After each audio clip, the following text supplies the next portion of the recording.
Pinarepar ko nga pala yung binigay sa akin na dumi. Kaya naman, mas lalo ako dito ang pumogi. After that nga pala, biglang nawala yung manok ni Papa Tampi. Kaya naman, pinilit namin hanapin. Dahil nga pala, yung manok ni Papa Tampi ay may hidden talent. Oh, hindi ka nagalaw. Hindi ka nagalaw. Hoy, tama, cut na, cut. Ngayong umaga nga pala, sobrang lungkot ni Papa Tampi. Dahil nga pala, kagabi pa nawawala ang kanyang manok. Dahil naman tinulungan namin siyang maganap. Sobrang mahal kaya ni Papa Tampi ang kanyang manok. Ito nga pala yung asawa ng manok na nawawala. Dahil nga pala, meron silang anak at kailangan hanapin ang tatay. Okay lang yan pa, hanapin na natin. Tara, hanapin natin. Kaya naman agad kami nag-responde. Gamit nga pala namin ang aming mga bike. Punta nga pala kami sa likod, baka nandun. Ay, Papa Tampi, nakita ko na. Nandito pala, guys. Tumalon siguro doon sa bakod. Doon, tumalon sa bakod, guys. Yung likod namin, tumalon doon. Hinabol ni Daniel yan. Ayan, sasabungin ni Kuya, oh. Nalaban yun dyan? Ayan, papasabong natin. Para matapang.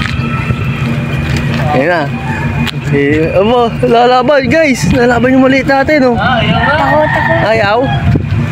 Siya, huli natin. Dito nga pala, takot nga pala yung manok ni Papa Tampi. Kaya naman, napagpasya namin, nahuli na lang. Nagabot nga pala dito si Kuya ng pagkain. Baka sakali, madali natin siyang makuha. Subalit nga pala, hindi uto-uto yung manok ni Papa Tampi. Ubus na nga pala ang patokan ni Kuya at di pa nahuli. Kaya naman, napagpasyahan siya na dakmay na lang. Magdakma nga pala dito ni Papa Tampi, ay buti nga pala, nagip yung bunto. Sa prasya nga pala ni Papa Tampi at panoorin nyo nga pala na may talay ng manok ni Papa Tampi. Papi, ang galing umakting ng manok ko. Tingnan niya, ha. Mamaya, pag sabi ko freeze, freeze ka. Freeze! Freeze! Yan, guys, ha. Naka-freeze na yan, guys. Hindi gagalaw yan. Freeze! Galing na. Freeze lang, ha. Huwag gagalaw. Ano yan?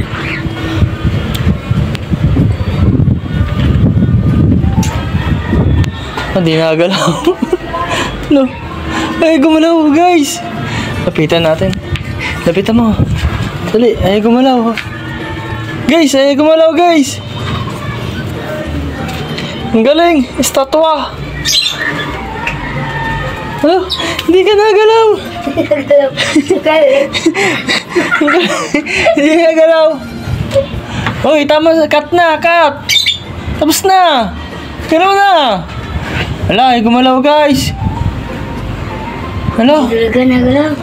Cut! Cut! Ay, wala na. Galaw na! Huy! Ay, gumalaw! Galaw acting! Okay na yan! Cut na! Oh, Ilang galing mo. oh. Hindi nagalaw. Okay na, okay na! Tayo na! Guys, ayaw yung gumalaw. Kaya gumalaw. Ano yan? Ewan ko. Galaw na, tama na, tayo na. Huwag ka magtampo. Ay, gumalaw na. Galing. After that nga pala, kinuha ko na yung gamit na binigay sa akin. Sobrang ganda nga pala nito at salamat sa nagbigay. At nga pala sa Katono Bike Vlog. Ako Dan David, papatay ko nga pala ito dahil nga pala hindi kasi sa akin.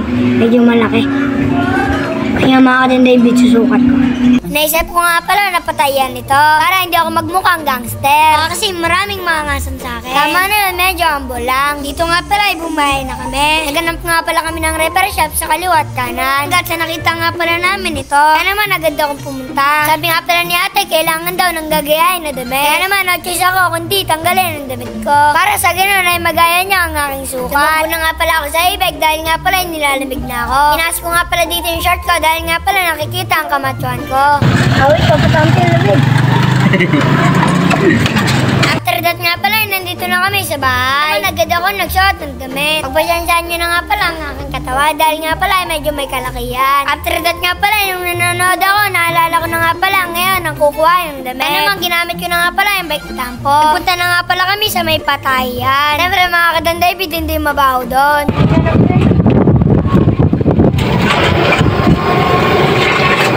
After that nga pala, nandito na kami. Agad nga pala akong kumatok sa kanilang gate. Pumunta nga pala sa akin yata yung damit. Ito nga pala, susukatin ko na. Kaya naman tignan niyo mga Katan David ay lalawang pumogi. Kaya naman susubukan natin pag nakabike tayo. Nakasulat nga pala sa damit ko na skid. Kaya naman papakitaan ko kayo na super duper na skid. Kaya mga Katan David, kaya naman hanggang dito na lang ang aking istorya. Paalam, bukas ulit.